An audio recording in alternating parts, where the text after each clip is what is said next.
Hello everyone, winning as के session में आप सभी का स्वागत है।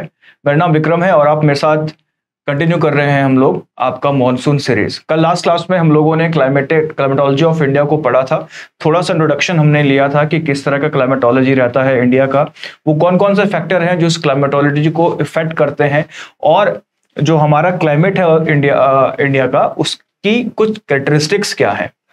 और एक कैरेक्टरिस्टिक्स जो हमने कल लास्ट क्लास में किया है वो ये किया है कि हमारा जो क्लाइमेट है वो बहुत ज्यादा क्या है, आपका डाइवर्स है। क्लाइमेट क्या है, बहुत ज्यादा आपका डाइवर्स है आपका इंडिया का। ठीक है, तो उसी क्लाइमेट डाइवर्सिटी और मॉनसून की बात आज के लेक्चर में हम करेंगे। हमने ये भी किया था, हमने ये भी किया था कि हम मॉनसून वाले चैप्टर्स को नेक्स्ट क्लास में आपका पढ़ें, क्योंकि क्लाइमेटोलॉजी के इंट्रोडक्शन और मॉनसून एक साथ पढ़ना थोड़ा सा हौच पौच हो जाता है, काफी ज्यादा इंफॉर्मेशन चली जाती है।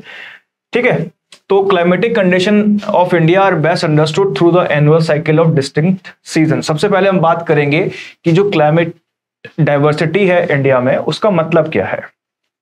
देखिए, इंडिया में बहुत सारे आपके क्लाइमेट्स हैं जो डिफरेंट टाइम पीरियड पे आपके अकर होते हैं। ठीक है, और जो क्लाइमेट डाइवर्सिटी है इसका जो रीजन है, one of the reason of the climate diversity, ठीक है, क्लाइमेट डाइवर्सिटी का जो एक बड़ा रीजन है वो क्या है कि कंट्री का shape, size, location, latitudinal extent and contrasting relief have resulted in diverse climatic condition. तो अगर किसी भी देश में, या अगर हम इंडिया की बात कर रहे हैं, तो इंडिया में जो आपका क्लाइमेटिक कंडीशन है वो इतना ज्यादा डाइवर्स आपका कैसे है। अगर हम उसकी बात करें तो डाइवर्सिटी में अगर हम देखें कि जो शेप है, साइज है, लोकेशन है, लैटिट्यूडनल एक्सटेंट है, ये काफी इंपॉर्टेंट पार्ट प्ले करता है किसी भी कंट्री के क्लाइमेट को डाइवर्स करने के लिए। ठीक है, इसके साथ हम देखें different parts of India, ranging from tropical monsoons in the south to polar in the higher altitudes of the Himalayas in the north. तो हम ये देखें कि क्योंकि जो फिजियोग्राफिक जो कैटेगरीज है इंडिया की वो काफी ज्यादा आपके डिफरेंट है। फिजियोग्राफिक डिवीजन में हम देखते हैं कि बहुत सारे डिफरेंट क्या है आपके लैंडफॉर्म्स हैं, लैंडस्केप्स हैं, जिसकी वजह से क्लाइमेट क्या रहता है, हमें डाइवर्स देखने को आपका मिलता है। This diversity is reflected in regional variation in temperature, rainfall amount, season commencement and duration। अब ये जो आपका क्लाइमेट, ये जो आपका डाइवर्सिटी है, ये क्या क्या आपका दिखाता है, जो आपका टेम्परेचर डाइवर्सिटी देखने को मिलती है। इससे जो डाइवर्सिटी हमने किस में देखा, ये वाला डाइवर्सिटी जो हमने देखा, अभी डिस्कस किया आपके साथ कि किस तरह आपकी अलग अलग डाइवर्सिटी की वजह से क्लाइमेट में भी डाइवर्सिटी देखने को मिलती है। ठीक है, so this diversity is reflected in regional variation in temperature, rainfall amount, season commencement and duration. तो ये जो आपकी रीजनल डाइवर्सिटी है ये हमें कहाँ देखने को मिलती है, ये हमें देखने को मिलती है कि भाई अलग अलग जगहों पे किस तरह अलग अलग टेम्परेचर रहता है एक पर्टिकुलर सीजन में। रीजनल डाइवर्सिटी हमें वहां भी देखने को मिलती है कि किस तरह कुछ एरियाज में अमाउंट ऑफ रेनफॉल कुछ एरियाज से कितना ज्यादा अलग है। तो यहां से भी हमें क्या देखने को मिलता है, आपका diversification of regional diversification of climate देखने को मिलता है। अगर हम बात करें कि इंडिया में कितने सीजन हैं, तो मेट्रोलॉजिस्ट हैं, जो आपके मौसमविद जिनको हम कहते हैं हिंदी में, according to them there are 4 season in India. Cold weather season है, हॉट वेदर सीजन है, साउथ वेस्ट मानसून सीजन है और रिट्रीटिंग मानसून सीजन है। ठीक है, अब अगर हम इंडिया की बात करें तो इंडिया में 4 सीजन है जिनको आपका डिफाइन किया गया है मेट्रोलॉजिस्ट के द्वारा। कोल्ड वेदर सीजन है, हॉट वेदर सीजन है, साउथ वेस्ट मानसून सीजन है और रिट्रीटिंग मानसून सीजन है। इसी में इंडियन क्लाइमेट को आपका डिफाइन किया गया है। उसके बाद है आपका कोल्ड वेदर सीजन। तो कोल्ड वेदर सीजन जो है इंडिया में शुरू होता है दिसंबर से फरवरी के बीच में, और यहाँ पर ज्यादातर क्या देखने को मिलता है, आपके ड्राई कंडीशन देखने को मिलती है। हमारे यहाँ जो आपका सीजनल जो आपकी कंडीशंस है वो कैसी हैं, आपकी ड्राई विंटर्स देखने को मिलता है हमारे यहाँ। ठीक है, हमारे यहाँ विंटर्स क्या होते हैं, ड्राई होते हैं। समर्स क्या होते हैं, आपके वेट होते हैं, क्योंकि समर्स में क्या होती है, रेन होती है। During this period the northern part of the country experience low temperature while the southern reason remains relatively warm. अब देखो, सर्दियों के टाइम पर because of the effect of the Himalayas और क्योंकि ड्राई आपकी कंडीशन आपकी होती है, तो नॉर्दर्न पार्ट जो है इंडिया का उसमें हमें लो टेम्परेचर देखने को मिलता है, जबकि जो सदर्न पार्ट है इंडिया का वहां पे रिलेटिवली वार्म टेम्परेचर देखने को आपके मिलते हैं। ठीक है, अगला point, hot weather season. The hot weather season spanning from March to May sees rising temperatures across in India. जो hot आपका weather season है वो कब से कब चलता है आपका, मार्च से मई के बीच में आपका चलता है। इस टाइम पीरियड में आपका इंटेंसिव हीट्स आपकी होती हैं, ठीक है, काफी गर्म आपकी हो जाती है, और इसकी वजह से इंडिया में क्या बनता है आपका, एक लो प्रेशर का एरिया आपका बनता है। लो प्रेशर का जो एरिया है यही इंडिया में अट्रैक्ट करता है किनको, मॉनसून विंड्स को। तो जैसा मैंने आपसे कहा कि जो हमारे यहाँ समर्स हैं वो थोड़े टाइम के लिए ड्राई रहते हैं, उसका दिन का वेट सीजन आपका स्टार्ट हो जाता है, जिसको हम क्या कहते हैं, आपका रेनी सीजन आपका कहते हैं। नेक्स्ट हम बात करते हैं साउथ वेस्ट मॉनसून सीजन। तो देखो सबसे पहले तो पढ़ें कि साउथ वेस्ट मॉनसून है क्या। साउथ वेस्ट मॉनसून जो है, सबसे पहले तो हम बात करें कि मॉनसून क्या है। मॉनसून एक अरबिक टर्म है, ठीक है, जो हवाएं जो हैं कहां चलती हैं आपकी, अरेबियन सी में आपकी चलती हैं, उनको मॉनसून कहा गया है। सबसे पहले इन हवाओं को मॉनसून का जो नाम था ये अरब ट्रेडर्स ने आपका दिया था, क्योंकि देखो अरब ट्रेडर्स जो थे ये अरब से इंडिया आपके आया करते थे ट्रेडिंग के लिए, और जब ये इंडिया में आपके पहुंचते थे तो इनको साउथ वेस्ट मॉनसून फेस करना पड़ता था, जो आपके भयंकर तूफान और हवाएं वगैरह आपका लेकर आती थी, ठीक है। सो इन्होंने ही इस हवा को क्या नाम दिया आपका, मॉनसून नाम दिया। एक और जो आपकी थ्योरी है वो कहता है कि जो मॉनसून टर्म है इसका जो ये जो टर्म डिराइव किया गया है ये मौसम से डिराइव किया गया है, जिसका मतलब हवा होता है, ठीक है। सो मॉनसून क्या है, हवाएं हैं, और ये इंडिया में दो सीजन में आपकी चलती हैं, एक गर्मियों में एक सर्दियों में। गर्मियों में जो चलने वाली हवा है वो क्या कहलाती है, साउथ वेस्ट मॉनसून, क्योंकि गर्मियों में चलने वाली हवा साउथ वेस्ट डायरेक्शन से आपकी आती है, क्योंकि इस समय इंडिया में क्या है, लो प्रेशर है, और यहाँ पर क्या है, हाई प्रेशर है। तो हवाएं जो है साउथ वेस्ट से मुड़ते हुए कहां पर जाती हैं, आपके लो प्रेशर की तरफ जाती है, ठीक है। These winds generally strike the Indian coast in the first week of the June. However, the arrival and departure may be before time or even delayed. आगे मैं आपके लिए एक मैप भी लेकर आया हूं जिसमें हम पढ़ेंगे कि मॉनसून का फिनोमेना कैसे काम आपका करता है। मॉनसून पवनें जो है लगभग 1 मई के आसपास भारत में आपकी पहुंचती हैं, और 25 जुलाई को मॉनसून पूरे के पूरे भारत में आपका फैल जाता है, ठीक है। At time these winds may skip over certain region without any apparent cause, ठीक है। हम ये देखते हैं कि मॉनसून हवाएं जो हैं काफी इंपॉर्टेंट है इंडिया के एग्रीकल्चर के लिए। इंडियन एग्रीकल्चर को गैम्बल ऑफ मॉनसून कहा जाता है। जिस साल मॉनसून अच्छा रहेगा उस साल हमारी जो कल्टीवेशन है या प्रोडक्शन है वो भी क्या रहेगा, ज्यादा रहेगा। जिस साल मॉनसून कमजोर रहेगा तो हमारा प्रोडक्शन और कल्टीवेशन क्या हो जाता है, आपका कम हो जाता है, ठीक है। तो इंडियन जो एग्रीकल्चर है उसको गैम्बिट ऑफ मॉनसून भी आपका कहा जाता है। सो मॉनसून विंड्स जो है कभी कभी आपके ड्राई स्पेल्स लेकर भी आती हैं, जिससे क्या हो जाता है, आपका क्रॉप फेलियर हो जाता है। वही जो मैंने आपको कहा गैम्बल ऑफ मॉनसून कहा जाता है, ठीक है। और अलग अलग जगहों पर इसके क्या रहते हैं, अलग अलग सेशंस देखने को मिलते हैं, ठीक है।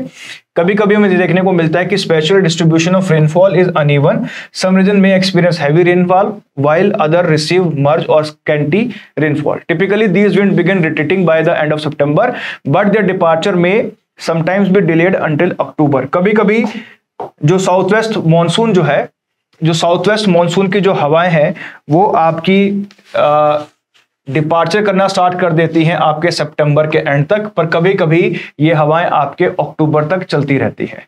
अब इतना सब समझाने के बावजूद भी मैंने आपको डिस्क्रिप्शन क्यों नहीं दिया है, क्योंकि हम इसको जिस टाइप से करेंगे कि भाई मॉनसून हवाओं का या इंडियन मॉनसून का ओरिजिन होता कैसे है ना। मैं आपको पहले अगर आपका डिस्क्रिप्शन दे देता हूं तो फिर आप इन थ्योरीज में क्या होंगे, उलझ जाएंगे। इसलिए स्टेप बाय स्टेप हम इनको समझेंगे कि इंडिया में मॉनसून विंड पैदा होने की थ्योरीज क्या है। तो सबसे पहले जो आपकी थ्योरीज हैं, पहली है थर्मल थ्योरी, उसके बाद है equatorial westerly theory, the jet stream theory and El Nino theory. 4 आपकी थ्योरीज हैं जिससे आपकी मॉनसून विंड्स के ओरिजिन की बात कही जाती है। सबसे पहले है आपकी थर्मल थ्योरी। देखो थर्मल थ्योरी क्या बोलती है, बड़ी सिंपल भाषा में आपको मैं समझाऊंगा कि भाई गर्मियों के टाइम पे सन जो है ट्रॉपिक ऑफ कैंसर पे शाइन करता है ना। ये कौन सी जगह है, यहाँ पे ट्रॉपिक ऑफ कैंसर है। हमने पढ़ा है कि ट्रॉपिक ऑफ कैंसर पे सन आप पे करता है, शाइन करता है जुलाई में, ठीक है। अब अगर सन यहाँ पे चमकता है तो यहाँ पर क्या होगा, लो प्रेशर होगा। क्यों होगा लो प्रेशर, क्योंकि टेम्परेचर क्या हो जाएगा, आपका हाई हो जाएगा, ठीक है। क्या होगा, लो प्रेशर होगा। क्यों, क्योंकि टेम्परेचर क्या होगा, आपका हाई हो जाएगा। उसके बाद आप देखें यहाँ पे लो प्रेशर है, यहाँ पर क्या है, हाई प्रेशर है, और यहाँ से हाई प्रेशर से हवाएं मुड़ते हुए कहाँ जाएंगी, आपके लो प्रेशर की तरफ चलती हैं। तो थर्मल थ्योरी ये बोलती है कि it is due to temperature, the monsoon winds runs towards the Indian subcontinent. ये किसकी वजह से होता है आपका, ये किसकी वजह से होता है, आपके लो प्रेशर की वजह से होता है और हीट की वजह से होता है। क्यों? क्योंकि सन जो है वो कहाँ शाइन करता है, आपके ट्रॉपिक ऑफ कैंसर पे शाइन करता है, और यहाँ पे शाइन करते हुए ये यहाँ के टेम्परेचर क्या करता है, आपका बढ़ा देता है। जैसे ही आपका टेम्परेचर बढ़ता है वैसे ही क्या होता है, आपके हाई प्रेशर से लो प्रेशर की तरफ विंड चलना आपकी स्टार्ट होती है। और जब ये हाई प्रेशर से लो प्रेशर की तरफ विंड चलना आपकी शुरू होती है तो इंडिया में क्या आता है, आपका मॉनसून आता है। तो ये जो आपकी थ्योरी है इसको हम क्या कहते हैं, थर्मल थ्योरी, जो ये बोलती है कि temperature is the main reason for the origin of the monsoon. क्योंकि सन कहां शाइन कर रहा है, ट्रॉपिक ऑफ कैंसर पे, जिसकी वजह से अब इंडिया में क्या हो गया, टेम्परेचर ज्यादा हो गया है। जब इंडिया में टेम्परेचर ज्यादा हो गया है तो यहां पर क्या होगा, लो प्रेशर। ध्यान रखना, अगर टेम्परेचर ज्यादा होता है तो वहां प्रेशर क्या होता है, लो होता है। अगर टेम्परेचर कम होता है तो वहां प्रेशर क्या होता है, हाई प्रेशर होता है। ठीक है, जिन जगहों में टेम्परेचर ज्यादा होगा वहां लो प्रेशर होगा, जिन जगहों में टेम्परेचर कम होगा वहां क्या होगा, हाई प्रेशर होगा। अगर इंडिया में इस समय सूरज चमक रहा है, इंडिया में सूरज कहां पे डायरेक्टली कहां पे शाइन कर रहा है, आपके ट्रॉपिक ऑफ कैंसर पर, तो इस समय इंडिया में क्या होगा, आपका लो प्रेशर होगा, क्योंकि यहां पर क्या है, इस समय टेम्परेचर हाई है। ठीक है, जबकि इसके साउथ में जहां पे सनशाइन नहीं कर रहा है वहां पर क्या होगा, हाई प्रेशर होगा। हवाएं हमेशा कहां से कहां चलती हैं, हाई प्रेशर से लो प्रेशर। तो गर्मियों के टाइम पर जब सन ट्रॉपिक ऑफ कैंसर पर शाइन करता है उसकी वजह से इंडिया में टेम्परेचर बढ़ जाता है। टेम्परेचर बढ़ने से इंडिया में क्या स्टैब्लिश होता है, एक लो प्रेशर बेल्ट स्टैब्लिश होती है, और इस लो प्रेशर बेल्ट की तरफ जो समुद्र से हवाएं चलती हैं उनको ही मॉनसून कहा गया है। तो टेम्परेचर थ्योरी में या थर्मल थ्योरी में टेम्परेचर को मेन रीजन माना गया है, किसका, मॉनसून का, थर्मल इंडियन मॉनसून हवाओं के ओरिजिन का। ठीक है, ठीक है। अब फेरल का जो लॉ है बच्चों, फेरल का जो लॉ है या इसको कोरियोलिस फोर्स भी कहते हैं, उसके अकॉर्डिंगली हवाएं नॉर्दर्न हेमिस्फीयर में क्लॉकवाइज और सदर्न हेमिस्फीयर में एंटी क्लॉकवाइज मूव करती हैं। यानी कि नॉर्दर्न हेमिस्फीयर में अपनी राइट साइड मुड़ती हैं और सदर्न हेमिस्फीयर में अपने लेफ्ट साइड आपकी टर्न करती है। तो यहां पर देखो ये हवाएं जो है मुड़कर कहां आ रही हैं, राइट की तरफ मुड़ते हुए इंडिया में आपकी पहुंच रही है। ठीक है बच्चों, तो ये कौन सी थ्योरी है, आपकी थर्मल थ्योरी है। ठीक है, उसके बाद है आपका इक्वेटोरियल बेस्ट थ्योरी। ठीक है, इक्वेटोरियल बेस्ट थ्योरी जो है ये किसने दी है, आपके फ्लॉन ने आपकी दी है ये थ्योरी। ये क्या बोलती है कि देखो कुछ कुछ सेम ही बात करती है, और ये किसकी बात करती है, आपकी ITCZ की बात करती है। वो क्या बोलता है कि सन जहां जहां पर भी शाइन करता है, सन के साथ साथ एक लो प्रेशर की बेल्ट चलती है ना। सन के साथ क्या चलती है, एक लो प्रेशर की बेल्ट हमेशा मूव करती है। इस लो प्रेशर की बेल्ट को ITCZ बोला गया है। फ्लॉन क्या बोलता है कि भाई देखो, क्योंकि सन जो है 21 जुलाई को आपका कहां शाइन करता है, 21 जून को कहां शाइन करता है, आपके ट्रॉपिक ऑफ कैंसर पे शाइन करता है। तो ये जो ITCZ की बेल्ट है ये कहां स्टैब्लिश हो जाती है, ट्रॉपिक ऑफ कैंसर पे स्टैब्लिश हो जाती है। जब ये बेल्ट ट्रॉपिक ऑफ कैंसर पे स्टैब्लिश हो जाती है तो जो ट्रेडिंग विंड्स जो यहां चलती हैं ये मुड़ते हुए, क्योंकि ITCZ क्या है बच्चों, लो प्रेशर की बेल्ट है, यानी कि इंडिया में क्या है इस समय, लो प्रेशर है। इसके उलट इन सारी जगहों पर क्या है इस समय, कंपैरेटिवली क्या है, हाई प्रेशर है। तो जो सदर्न हेमिस्फीयर की विंड्स हैं, तो ये विंड्स मुड़ते हुए कहां पर आती हैं, इंडिया की तरफ बारिश करने के लिए आती हैं, और यही हवाएं क्या कहलाती हैं, आपकी साउथ वेस्ट मॉनसून कहलाती हैं। तो फ्लॉन के अकॉर्डिंगली जो इक्वेटोरियल वेस्टर्न थ्योरी है, वेस्टर्ली थ्योरी है, इसके अकॉर्डिंगली फ्लॉन ये बारे में बात करते हैं कि मॉनसून विंड का जो ओरिजिन है उसका जो रीजन है वो क्या है, ITCZ की बेल्ट है। ITCZ की बेल्ट जो है वहां वहां स्टैब्लिश होती है जहां जहां सन जो है आपका मूव करता है। ठीक है, बहुत सारे जो आपके ज्योग्राफिस्ट हैं वो इसको पेट डॉग ऑफ सन भी कहते हैं, क्योंकि जहां जहां ये जाएगा वहां वहां सन के साथ साथ ये मूव करता हुआ आपका जाता है। तो फ्लोन ने क्या बोला कि फ्लोन ने बोला कि भाई जो ITCZ है उसकी वजह से ही ITCZ जो आपका फॉर्म होता है, ठीक है, ITCZ जो फॉर्म होता है, ITCZ जो फॉर्म होता है इसी की तरफ, ITCZ क्या है, लो प्रेशर है, और इसको क्या कहते हैं, मॉनसून थोरो भी कहते हैं। क्या कहते हैं इसको, मॉनसून थ्रो भी कहते हैं इसको।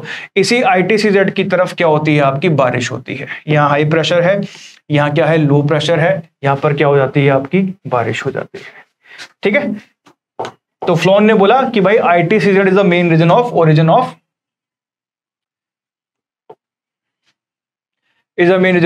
Of monsoon winds. ठीक है, अब आप देखें एक और जो आपकी थ्योरी है, ये है ट्रॉपिकल ईस्टर्ली जेट की थ्योरी। ठीक है, ट्रॉपिकल ईस्टर्ली जेट की जो थ्योरी है वो ईस्ट के द्वारा आपकी दी गई है। ठीक है, देखो ये क्या बोलता है कि जब देखो जो जेट विंड है ना, उसके जो चलने की दिशा है, ये तिब्बत का प्लेट्यू है, तिब्बत प्लेट्यू है। जेट विंड जो है इसके ऊपर से बहती है, जो नॉर्मल जो सब ट्रॉपिकल जेट है वो इसके ऊपर से बहती है।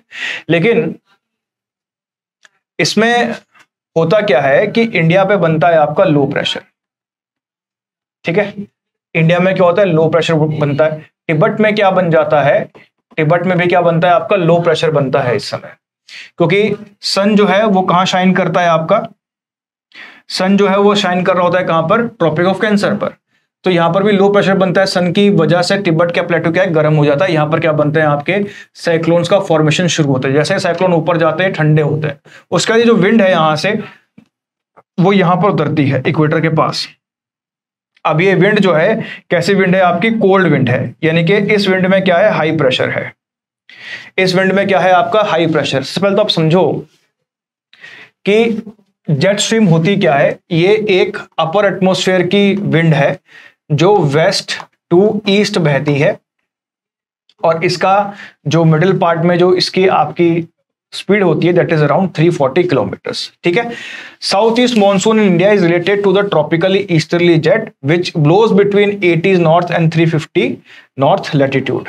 ठीक है, जो है डिफरेंट लैटिट्यूड्स में करती है, आपकी फ्लो करती है। ठीक है, इसके बाद आप ये देखें कि ये जो आपकी विंड है ये उतरती है, जैसे मैंने आपसे कहा कि यहां बहती है, यहां उसके बाद यहां पर उतरती है, और यहां पर क्या करती है, आपका हाई प्रेशर क्रिएट करती है, और यहां से फिर कहां जाती है, आपके इंडिया वाले लो प्रेशर की तरफ जाके बारिश करती है। वही सेम टू सेम है आपका, जैसे हमने पीछे वाले उसमें आपका देखा था। तो इंडियन जो आपका मॉनसून है उसके जो ओरिजिन की हम बात करते हैं या इफेक्ट की आपकी बात करते हैं, तो उसमें आपका क्या है, जेट स्ट्रीम थ्योरी है। जेट स्ट्रीम थ्योरी के बाद जो है आपकी थर्मल आपकी थ्योरी है। उसके बाद हमने देखा कि फ्लोन का थ्योरी है। उसके बाद हम देखें कि El Nino theory. El Nino जो है ये एक गर्म हवा है। पहली बात तो समझें कि अल नीनो का ओरिजिन कहां पर होता है।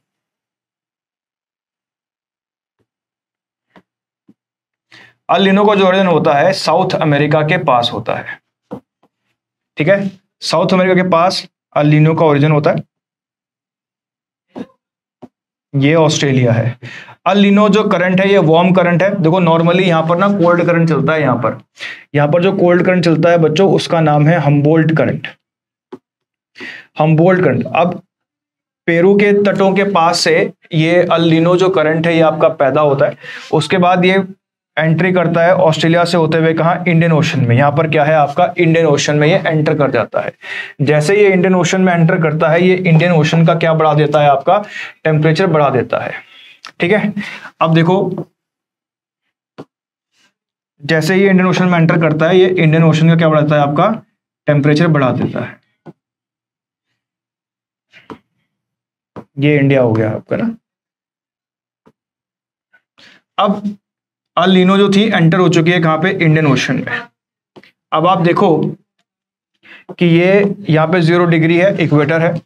यहां से जो विंड्स हैं, अब सोचो जरा, ये अल नीनो है, राइट। अल नीनो जो है एंटर हो गई कहां, इंडियन ओशन में। इंडियन ओशन में एंटर के बाद क्या हो गया, यहाँ पर लो प्रेशर हो गया। क्यों, क्योंकि टेम्परेचर क्या हो गया, हाई हो गया। टेम्परेचर हाई हुआ तो क्या हो गया, लो प्रेशर हो गया। अब यहां पर क्या है, हाई प्रेशर है, और यहां पर इंडिया जाने वाली जो विंड है वो रेडी हो रही है, क्योंकि यहां पर क्या बन गया है, ITCZ बना है। सन डायरेक्ट आपका चमक रहा है, तो यहां पर क्या है, लो प्रेशर है इंडिया में। तो जो आपका मेडागास्कर के पास एक जगह है मरीन, वहां से हाई प्रेशर की जो विंड्स हैं वो तैयार हो रही हैं, कहाँ, इंडिया जाने के लिए तैयार हो रही हैं। लेकिन जो अल नीनो है उसने क्या किया है, इंडियन ओशन में एक और लो प्रेशर क्रिएट कर दिया है। तो ये जो हाई प्रेशर से विंड जो इंडिया जा रही थी, ये इंडिया जाने की बजाय कहाँ बारिश कर देती हैं, इसी लो प्रेशर वाले रीजन में बारिश कर देती हैं, जिसकी वजह से इंडिया पहुंचने वाला मॉनसून क्या हो जाता है, आपका कमजोर हो जाता है। ठीक है, तो अल नीनो जो आपकी थ्योरी है ये गिलबर्ट वॉकर के द्वारा आपकी दी गई थी, और गिलबर्ट वॉकर ये कहता है कि जब जब वॉकर सेल आपका बनेगा तब तक मॉनसून जो है क्लियर रहेगा। जैसे जैसे ठीक है, वैसे हम देखें कि ये सब की सब थ्योरीज ही हैं, आज भी कोई इफेक्टिव थ्योरी नहीं है जो आपका बता दे कि इंडियन मॉनसून काम कैसे करता है, इंडियन क्लाइमेटोलॉजी काम आपकी कैसे करती है, और सारे के सारे जो आपका रेनफॉल है या आपके ड्राउट के जो कंडीशंस हैं क्या वो मॉनसून पर ही आपका डिपेंड करती है। इसके बाद हम देखते हैं कि भाई जो south east south west monsoon है उनका मैकेनिज्म कैसे है, वो कैसे काम करती है। ठीक है, तो इस डायग्राम में आप देखें, आप ये पाएंगे कि सबसे पहले 1 जून को ये जो आपकी हवाएं हैं कहाँ पहुंच जाती हैं, आपकी केरल पहुंचती हैं, अंडमान निकोबार में ये अराउंड 20 मई पहुंच जाती हैं। ठीक है, 20 मई पर आपकी पहुंच जाती है। उसके बाद आप देखें ये हवाएं चलती हैं और अलग अलग आपकी डेट दी हुई है, 10 जून, 15 जून, देखो 15 जून के आसपास ये आपके नेपाल, लखनऊ आदि आपका पहुंच रही हैं। ठीक है, इसके साथ साथ अगर हम देखें इस तरह मॉनसून आपके यहाँ काम करता है। 20 मई को कहां पहुंचता है, अंडमान निकोबार में, 1 जून को कहां पहुंचता है, लक्षद्वीप में, और 25 जुलाई तक ये पूरे के पूरे इंडिया में फैल जाता है। एक क्वेश्चन आता है कि भाई दिल्ली में मॉनसून कब पहुंचता है, तो दिल्ली में मॉनसून पहुंचता है 15 जून को। 15 जून के आसपास जो मॉनसून है वो कहां पहुंच जाता है, आपका दिल्ली में पहुंच जाता है। ठीक है, चलिए, depending on the pressure condition over northern plain and Indian Ocean, the arrival of these winds may be delayed by a week or 2। देखो, अब वैसे तो हम देखते हैं कि यहाँ पर आपका डेट वगैरह गिवन है, बट कभी कभी इंडियन ओशन में कैसा प्रेशर आपका बना हुआ है उससे ये होता है कि कभी कभी इनका पहुंचना डिलेड हो जाता है, कभी 1 हफ्ता या 2 हफ्ते तक क्या होता है, आपका डिलेड हो जाता है। उसके बाद देखो कि ये जो आपकी The peninsular shape of India divide the southwest monsoon into 2 branches। जो आपकी साउथ वेस्ट जो आपकी विंड है या ये जो आपकी मॉनसून विंड्स इंडिया में पहुंची हैं, ये 2 पार्ट्स में बढ़ जाती है, अरेबियन सी ब्रांच और बे ऑफ बंगाल ब्रांच। तो 2 ब्रांच में बढ़ती हैं आपकी। ठीक है, the first branch of Arabian sea monsoon block by western Ghats. तो फर्स्ट ब्रांच कौन सी है आपकी, अरेबियन सी ब्रांच।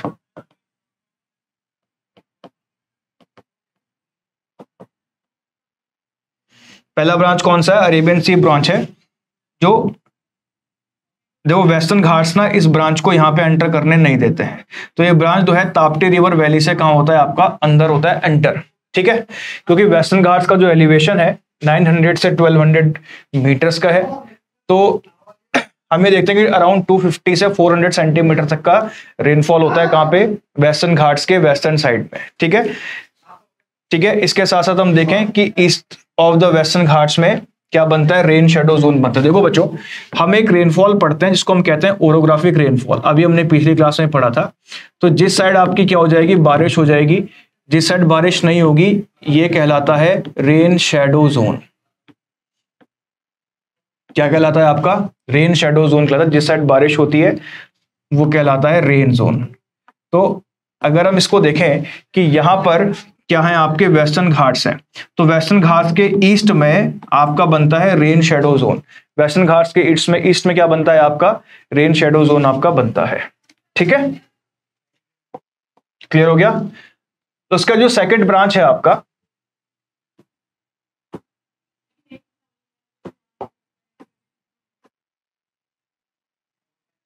जो सेकंड ब्रांच है वो बे ऑफ बंगाल ब्रांच को कहते हैं।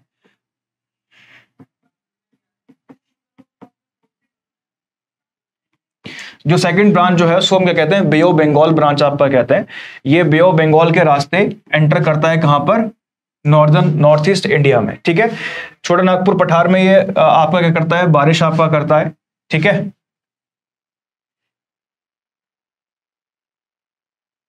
हम बे ऑफ बंगाल की ब्रांच की बात कर रहे हैं। ठीक है, खैर इसको छोड़ दीजिए।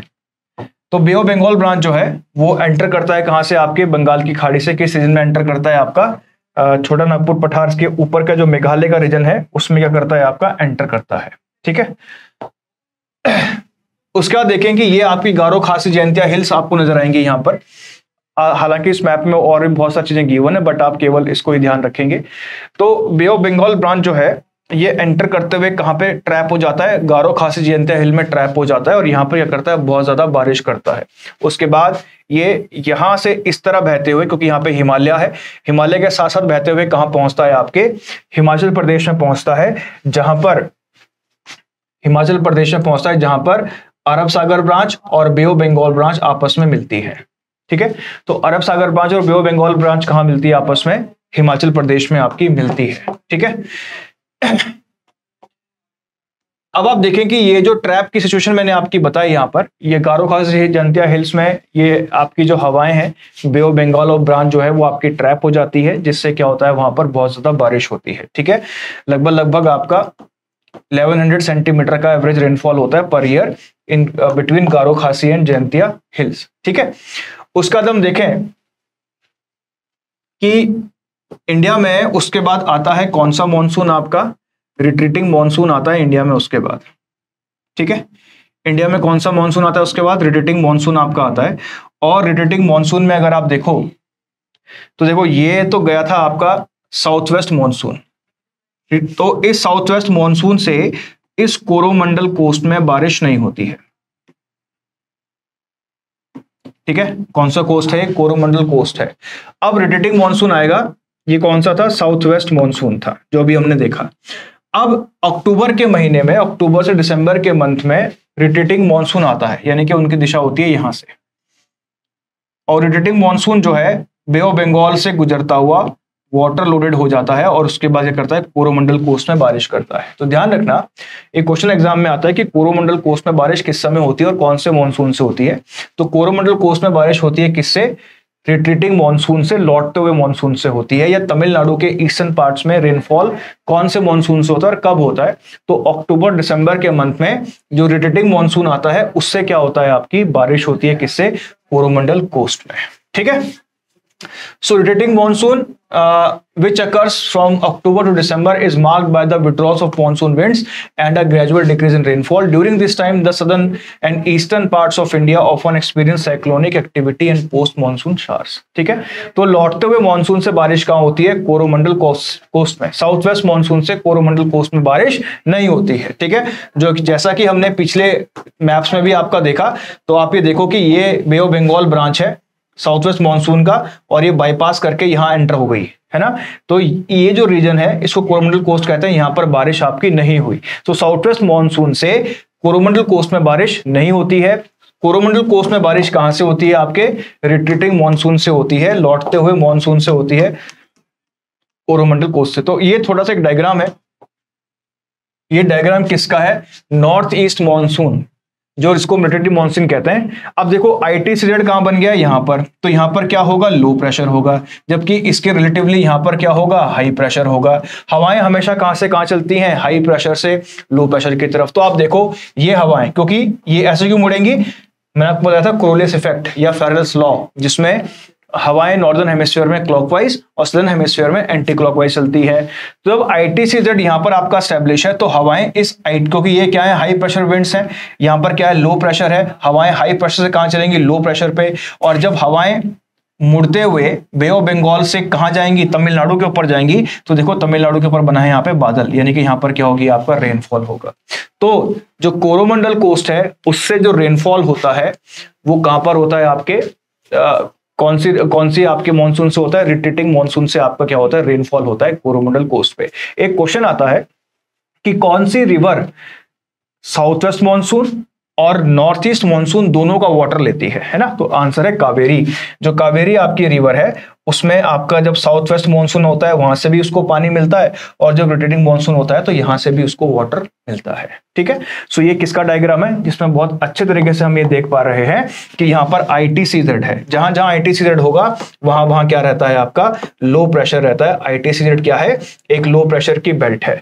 और जो साउथ वेस्ट जो नॉर्थ ईस्ट मॉनसून है, ये इस लो प्रेशर बेल्ट की तरफ क्या होता है, आपका अट्रैक्ट होता है, जिसकी वजह से हवाएं जो हैं हाई प्रेशर से लो प्रेशर की तरफ आती हैं और ये हवाएं मुड़ते हुए जो इंडिया का कोरोमंडल कोस्ट है वहां बारिश करती है। एक बार फिर से बता रहा हूं, कोरोमंडल कोस्ट में बारिश होगी रिटेटिंग मानसून से, ना कि साउथ वेस्ट मानसून से। तो बच्चों ये था हमारा मानसून का टॉपिक। उम्मीद करते हैं आपको समझ में आया है। मैंने इस स्लाइड में काफी सारे डायग्राम्स आपके लिए छोड़े हैं जहां से आपको चीजें समझने में क्या होगी, आसानी होगी। तो मिलते हैं आपसे अगली क्लास में, तब तक के लिए जय हिंद।